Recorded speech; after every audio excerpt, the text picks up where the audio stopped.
Bonjour, je suis Ange Kimwanya et bienvenue dans le témoignage.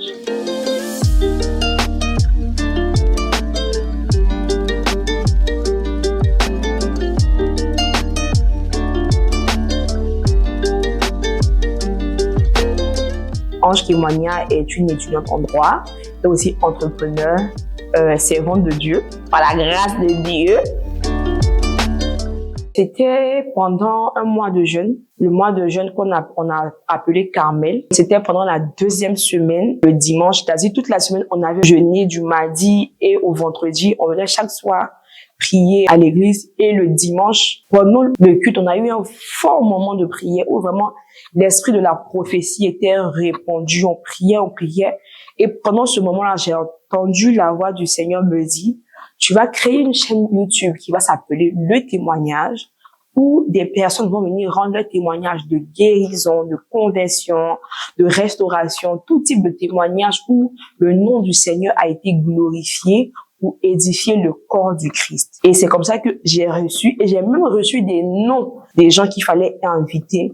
C'était tellement précis que je savais que ça ne venait pas de mon imagination, de mes pensées, que ça venait vraiment de la voix de Dieu. J'ai vraiment entendu clairement la voix de Dieu. Je l'ai écrit pour ne pas l'oublier. Et après, je me disais, moi, je suis pas quelqu'un des médias. Moi, je suis une femme de l'intercession. Je serai l'intercession, Seigneur. Les médias, c'est pas fait pour moi. C'est ma sœur qui est comme ça, qui est dans les médias et tout. Seigneur, les médias, je m'y connais pas. Et la réponse du Seigneur, c'est faut aller, je suis avec toi. Et c'est comme ça que j'en ai parlé autour de moi. Et c'est comme si c'était une accélération des choses. Les gens autour de moi qui devaient m'accompagner dans ce projet-là avaient comme du feu dans les os, comme je ressentais le témoignage, ils le ressentaient aussi comme ça. Et c'était quelque chose d'incroyable. Et ça nous a mené jusqu'à aujourd'hui où on est sur la chaîne en train de parler du témoignage. Je pense que le témoignage, d'abord quand la vision m'est venue, le Seigneur m'a donné une parole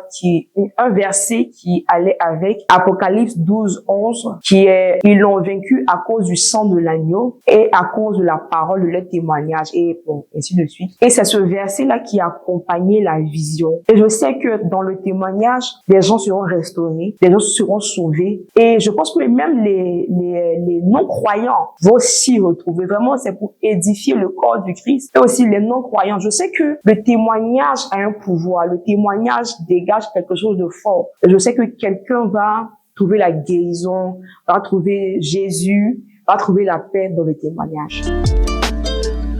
On doit s'attendre à tout et à la gloire de Dieu dans le témoignage. Vraiment, ça sera quelque chose de grand. C'est pas les personnes, mais c'est les paroles qui vont sortir pour édifier quelqu'un. C'est surtout ça.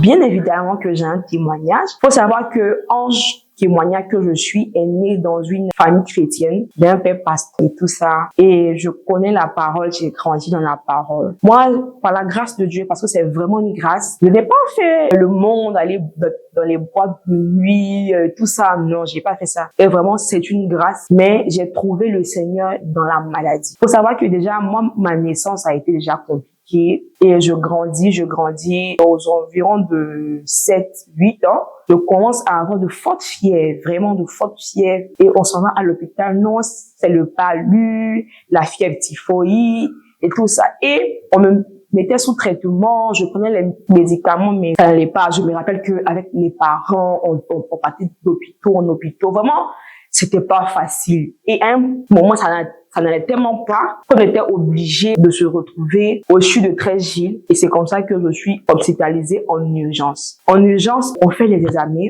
on n'arrive pas à trouver la cause de la maladie. Et je pense que je fais 1 ou 2 mois au CHU. Le médecin qui me suivait, c'était une femme. On n'arrivait vraiment pas à trouver. Et elle a dit: je vais vous envoyer chez mon mari qui est aussi médecin. Je pense que lui, il aura quelque chose à dire par rapport à sa santé. Et c'est comme ça que on se retrouve chez le mari de la dame qui est médecin aussi et qui me regarde et il dit: vraiment, tu as tous les symptômes d'une tuberculose. Et il faut savoir que ils ont fait tous les examens qu'il fallait par rapport à la tuberculose.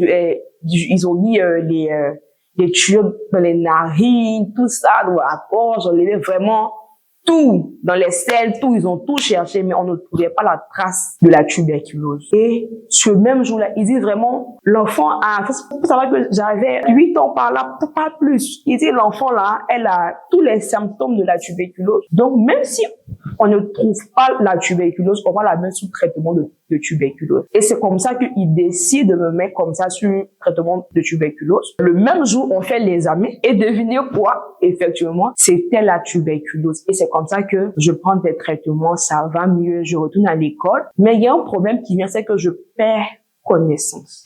Les pertes de connaissances ont commencé et c'est devenu très fréquent. On ne savait pas la source, on ne connaissait pas l'origine, mais qu'est-ce qui se passe? On a fini le traitement, normalement, ça doit aller, qu'est-ce qui se passe? Ah Seigneur, j'ai vu mes parents pleurer, chercher la face du Seigneur. Vraiment, ça n'a pas été facile. Et c'est comme ça que on s'en va faire les examens et tout ça. On retourne vers le médecin qui m'a traité, la dame en question. Un autre prescrit une série d'examens là. Et on devait faire des examens liés au nerf. C'est-à-dire qu'on met des machines comme ça sur la tête. J'ai oublié le nom même de l'examen. C'est ECG ou EEG. Parce que je me rappelle, il y a un qui est pour le cœur et il y a un qui est pour les nerfs. EEG, voilà. EEG, on fait un EEG qui est l'examen pour voir les nerfs et tout ça. On fait les examens. Je sais pas si je vais dire malheureusement ou heureusement, on trouve que je fais une épilepsie partielle. C'est comme ça que on trouve que j'ai une épilepsie partielle. Et c'est, au début, je suis enfant, je comprends pas encore la dimension de la chose et tout ça. Et on me met sous traitement. Et je pense que de mes 9 ans c'est en 2021 que j'ai arrêté mon traitement. Par la grâce de Dieu, j'ai été déclarée guérie. Mais ça a été une épreuve. Ah, j'ai souffert. C'est tellement long, mais je vais raccourcir mon témoignage. C'est dans ces années d'épreuves là, de douleur, que j'ai vu la main du Seigneur. Je me rappelle que l'année 2015 a été pour moi une année très difficile. Je venais d'avoir mon BEPC et je devais aller en seconde. Faut savoir que j'étais aussi asthmatique. Et franchement, donc, l'épilepsie, l'asthme ensemble, c'était, un cocktail vraiment,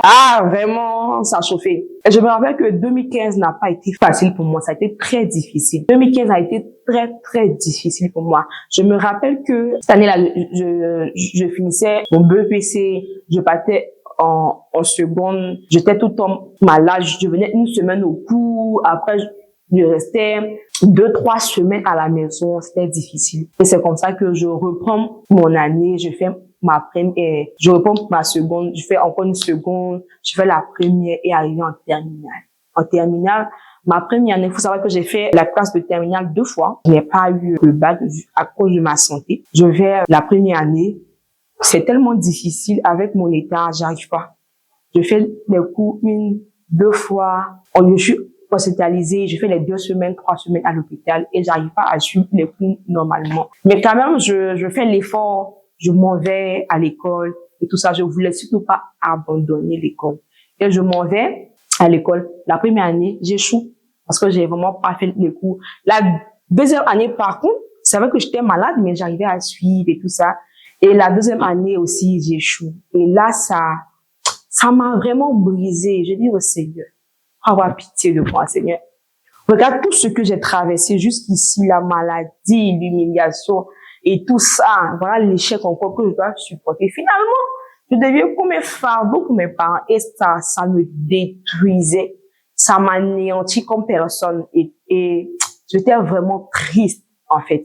Je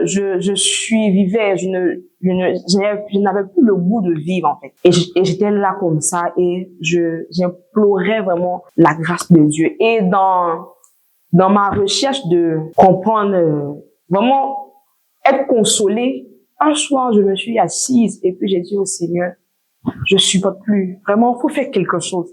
Parce que si ta main n'est pas avec moi, c'est pas bon, en fait, parce que je ne vois pas l'avenir, je vois que je dois, Seigneur, sois mon soutien parce que c'est dur.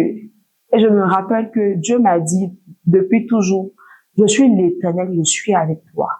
Moi, je serai un ami loyal. Faut savoir que moi, dans mon cours de vie, la loyauté, c'est la loyauté, quoi. Je suis quelqu'un de très loyal, voilà. Tu es mon ami, tu es mon gars à la guerre comme à la guerre. Je te suis. Et c'est comme ça que Dieu m'a attrapé. Il m'a dit, je te serai loyal. Loyal, en fait. Et ma relation avec Dieu a commencé comme ça. Et c'est comme ça que je commence à vraiment être intime avec le Seigneur. Ça n'a pas été facile parce que je savais que le Seigneur guérissait. Je connaissais ce Dieu-là qui guérissait. Je savais, je lui disais à chaque fois, Seigneur, je sais que tu guéris, mais pourquoi moi, tu me laisses traverser tout ça? Parce que je sais que tu as la capacité de me faire sortir de tout ça en un clin d'œil. Pourquoi? Mais à chaque fois, le Seigneur me disait, je suis le Dieu qui te connaît, qui te garde, et je serai là. Il m'a pas dit, je vais te guérir, tout ça, un coup, non, il me disait, je serai là, je suis avec toi dans ce combat-là, je serai là. Tu vas pas mourir, je serai avec toi. C'est un processus. Et c'est comme ça que dans ma douleur, Jésus a été mon seul ami, a été mon seul appui. Des années, ça a été moi et Jésus. C'est maintenant en grandissant que j'ai eu des amis. Sinon, ça a été moi et Jésus. Et je me rappelle que en 2019, je fais une crise qui m'amène à l'hôpital où j'ai fait pratiquement, je pense, une semaine et plus inconsciente sous oxygène et tout ça. Je me rappelle que dans mon inconscience, je sentais que je partais, que je mourais. Et j'ai dit au Seigneur, Seigneur, merci. En tout cas, si tu m'enlèves, gloire à Dieu, je suis en paix. Mais si je dois revenir, que je dois rester là, Seigneur, moi, je veux être guéri. Je veux pas revenir malade, je veux pas souffrir encore. J'ai trop souffert de mon enfance. Carrément, moi, j'ai vite connu la mort, j'ai vu la mort autour de moi. J'ai vécu vraiment la souffrance, la solitude, l'humiliation. Tout ça, Seigneur, vraiment, je veux plus vivre. Et c'est comme ça que, par la grâce de Dieu, je reviens en moi. Je sors de l'hôpital. Je me rappelle que quand j'ai repris conscience, je suis revenue à moi. J'ai vu mon papa qui entrait dans la chambre. Quand il est entré, il m'a dit, guerrière, tu es revenue. Parce que c'était, apparemment, parce que j'étais pas là, mais apparemment, c'était pénible pour eux. C'était en prière, on allait me perdre. Et quand il m'a vu, il m'a dit, guerrière, tu es revenue. Et ça m'a vraiment touchée. Et je suis encore restée quelques jours à l'hôpital.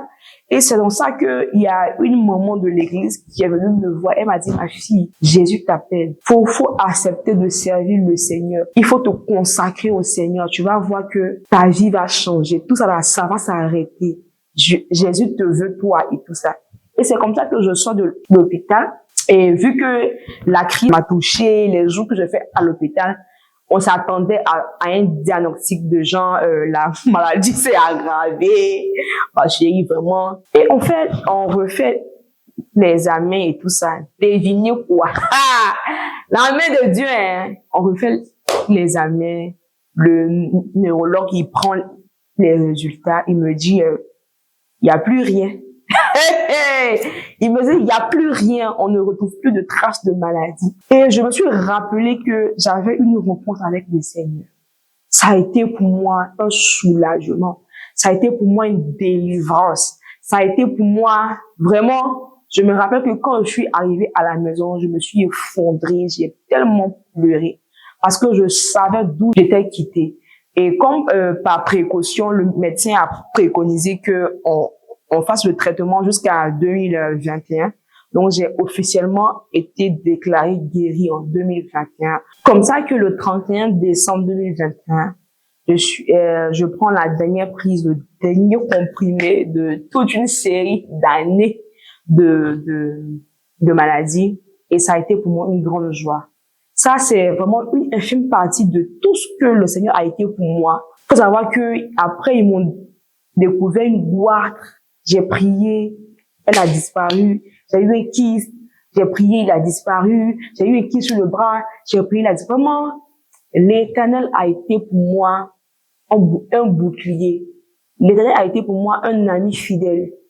L'Éternel a été pour moi un amour, un Père qui m'environne, qui m'a donné une nouvelle identité. J'appelle Jésus le Dieu qui m'a ramené de la mort à la vie. Parce que quand je regarde mon histoire, je suis le pur produit de la grâce. Vraiment, le pur produit de la grâce. C'est ainsi que mon témoignage, moi, j'ai rencontré Jésus dans des années de maladie. Ces années-là m'ont permis de construire ma relation avec le Seigneur. J'ai mis toute ma foi en Jésus. J'ai mis tout mon espoir en Jésus. J'ai connu ce Dieu-là qui est un ami fidèle. Je le répète encore, un ami fidèle qui ne déçoit pas, qui est là dans l'échec, dans la maladie, dans la douleur. Aujourd'hui, j'ai repris les cours, je suis étudiante en droit, j'ai une entreprise. Vraiment, Dieu m'a béni, quoi. Quand je regarde de là où je suis quittée jusqu'ici, la main de l'Éternel a été pour moi un abri sûr. Les gens pensaient, je me rappelle que dernièrement, j'ai croisé le médecin, un des médecins qui m'a pris en 2019, là, quand j'avais fait la crise. Elle m'a demandé c'est comment la santé, le traitement. Je lui ai dit depuis 2021, j'ai arrêté le traitement. Elle était surprise. Elle m'a dit, mais comment? Toi que j'ai vu là, tu étais vraiment malade et tout ça, qu'est-ce qui s'est passé? Je lui ai dit, c'est la grâce de Dieu. Elle dit vraiment, moi, je suis sûre que c'est les prières là qui t'ont guéri. Et ça m'a marqué parce que c'est tellement vrai. C'est Jésus qui m'a guéri. C'est vrai que les médicaments ont été là pour accompagner, mais j'ai vu la main du Seigneur me guérir. Donc, c'est comme ça que moi, ma relation a été formée avec le Seigneur. J'ai connu le Père responsable, le Dieu qui guérit, Jéhovah Jireh, le Dieu qui console. Et c'est ainsi que je me suis engagée avec le Seigneur. Donc, voici mon histoire, voici mon témoignage. J'espère que cela a impacté vos vies. Voilà, vous connaissez un peu une partie de moi. Donc, bienvenue dans le témoignage. Ici, c'est la famille. Sens-toi chez toi. Parce que c'est chez toi ici. Je sais que les témoignages qui vont être donnés ici vont te distiller, vont te toucher. Et surtout, partage autour de toi. Insista, on serait à bien d'entendre ce témoignage. N'oublie pas de t'abonner, d'activer la cloche de notification et surtout, bienvenue dans le témoignage.